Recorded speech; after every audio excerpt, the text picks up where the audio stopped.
చేసేది ఏమిటంటే సత్యాన్ని మింగుతుంది. అందుకని కృష్ణుడు మింగబడాలి ముందు. ఆర్తి చెందేవాడు ఉంటే అగ్నిహోత్రమై బయటికి రావాలి, దంభాన్ని చీల్చాలి. చీలిస్తే ఇప్పుడు కృష్ణుడు ఎవరికి దక్కాడు? గోపాల బాలురకు దక్కాడు. గోపాల బాలురు దక్కించుకున్నారా? కృష్ణుడు తనంత తాను గోపాల బాలురికి దక్కాడా? చెప్పండి. కృష్ణుడే దక్కాడు, వాళ్ళు దక్కించుకోలేదు. ఎలా తనని వాళ్ళకి ఎలా దక్కించుకున్నాడు? వాళ్ళు కృష్ణ అన్నందుకు, ఆర్తితో ఉన్నందుకు. నువ్వు అలా ఉండు చాలంతే.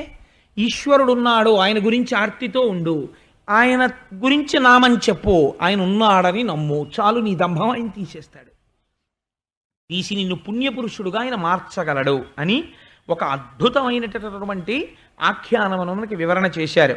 ఆపదల మీతన ఆపద లీపాపని చెంది తొలగే ఈయర్భకుపై వేవడిన కలులు దహనుని వైపుల శలభముల పగిది పడిరి ధరిత్రిన్